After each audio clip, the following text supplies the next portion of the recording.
Hi hello, എല്ലാവർക്കും എന്റെ YouTube ചാനലിലേക്ക് സ്വാഗതം. ഇന്ന് വെറൈറ്റി ആയിട്ടുള്ള ഒരു നല്ലൊരു ഫിഷ് കറിയാണ് ഉണ്ടാക്കാൻ പോകുന്നത്. എല്ലാവരും മസ്റ്റ് ആയിട്ടൊന്ന് ട്രൈ ചെയ്ത് നോക്കാം. അപ്പൊ നമുക്ക് വീഡിയോയിലേക്ക് കിടക്കാം. ഇൻഗ്രീഡിയൻസ് ഇതൊക്കെയാണ്: കറിവേപ്പില, ചുമന്നുള്ളി, വെളുത്തുള്ളി, ഇഞ്ചി, പച്ചമുളക്, തക്കാളി. ആകുമ്പം നമുക്ക് എണ്ണ ഒഴിച്ചു കൊടുക്കാം.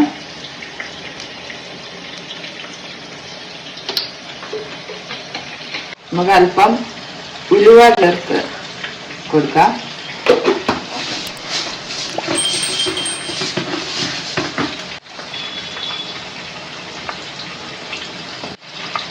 ഉലുവ പൊട്ടി കഴിയുമ്പോൾ അതിലേക്ക് നമുക്ക് കടുക് ചേർത്ത് കൊടുക്കാം.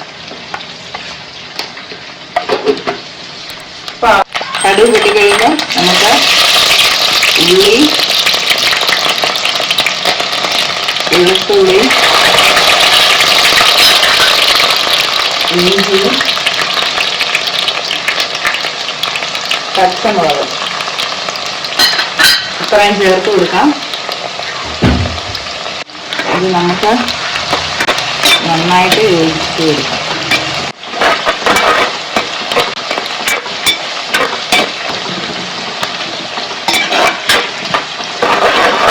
നമുക്ക് കറിവേപ്പില ആഡ് ചെയ്ത് കൊടുക്കാം. അത് തീക്കകത്ത് കിടന്ന് നന്നായിട്ട് വഴറ്റാം. നമുക്കിതിലേക്ക് ഒരല്പം ഉപ്പ് ചേർത്ത് കൊടുക്കാം.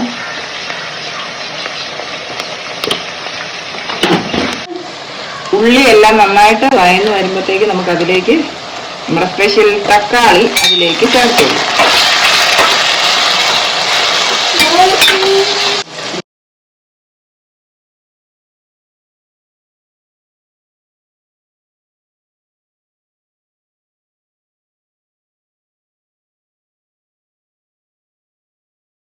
നമുക്ക് തക്കാളി എല്ലാം വഴറ്റി മൂടി വെച്ചതിന് ശേഷം നമുക്ക് ഇതിന് ചേർക്കാനുള്ള ഗ്രേവി റെഡിയാക്കാം. അതിനായിട്ട് മുളക് പൊടി, മഞ്ഞൾപ്പൊടി, മല്ലിപ്പൊടി ഇത്രയും മസാലകൾ നമുക്ക് വെള്ളത്തിൽ നന്നായിട്ടൊന്ന് കുഴച്ചെടുക്കാം.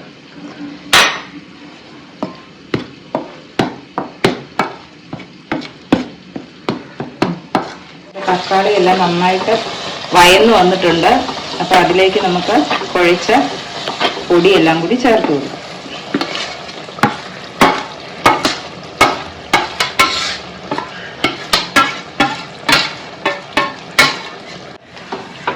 ഉള്ളിയും ഇഞ്ചിയും തക്കാളിയും എല്ലാമായിട്ട് നന്നായിട്ട് ചേർത്ത് ഇളക്കി കൊടുക്കാം.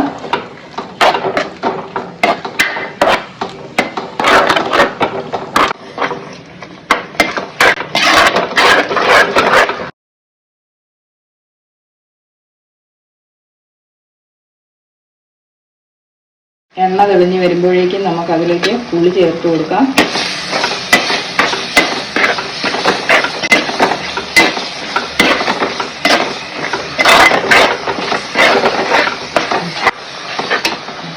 ഇനി നമുക്ക് ഗ്രേവിയിലേക്ക് ആവശ്യത്തിന് വെള്ളം ചേർത്ത് കൊടുക്കാം.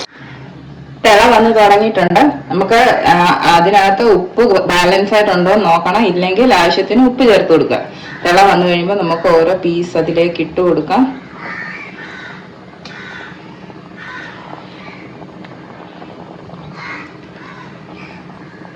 ഇടയ്ക്കിടയ്ക്കായിട്ട് നമുക്ക് പീസ് ഇട്ട് കൊടുക്കാം. അപ്പൊ കൂട്ടുകാരെ, എൻ്റെ ചാനലിനകത്ത് ഒരുപാട് വീഡിയോസ് ഞാൻ അപ്ലോഡ് ചെയ്യുന്നുണ്ട്. എല്ലാവരും അത് കയറി കാണണം. എല്ലാവർക്കും വളരെ എളുപ്പത്തിൽ തന്നെ വീട്ടിൽ ചെയ്യാൻ പറ്റുന്ന ഓരോ റെസിപ്പിയാണ് ഞാൻ ഇട്ടിരിക്കുന്നത്. എൻ്റെ വീഡിയോ ഇഷ്ടപ്പെടുകയാണെങ്കിൽ ലൈക്ക് ചെയ്യുക, ഷെയർ ചെയ്യുക, സബ്സ്ക്രൈബ് ചെയ്യുക. പീസെല്ലാം ഇട്ടതിന് ശേഷം നമുക്ക് ഇത് കറിയിലേക്ക് നന്നായിട്ട് വലുതായിട്ട് ഇളക്കാതെ നന്നായിട്ട് ചേർത്ത് മീഡിയം ഫ്ലെയിമിൽ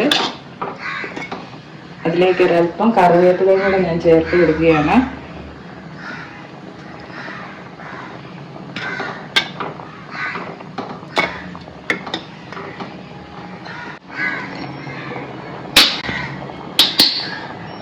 അപ്പൊ ഇത്രയേ ഉള്ളൂ നമ്മുടെ കറിയെ. ഇനി ഇതിന്റെ മുകളിലോട്ട് ഒരല്പം എണ്ണയും കൂടെ ഒഴിച്ച് നമുക്കത് മീഡിയം ഫ്ലെയിമിൽ വെച്ച് വേവിച്ചെടുക്കാം. വളരെ ടേസ്റ്റ് ആണ്. എല്ലാവരും മസ്റ്റായിട്ട് ഒന്ന് ട്രൈ ചെയ്ത് നോക്കണേ. എന്നിട്ട് എനിക്ക് നിങ്ങളുടെ ഫീഡ്ബാക്ക് എന്റെ കമന്റ് ബോക്സിൽ രേഖപ്പെടുത്തണം കേട്ടോ. അങ്ങനെ നമ്മുടെ സൂപ്പർ ടേസ്റ്റി ആയിട്ടുള്ള മീൻകറി റെഡി ആയിട്ടുണ്ട്. എല്ലാവരും ഒന്ന് ട്രൈ ചെയ്ത് നോക്കണം. Tata, bye bye, see you soon.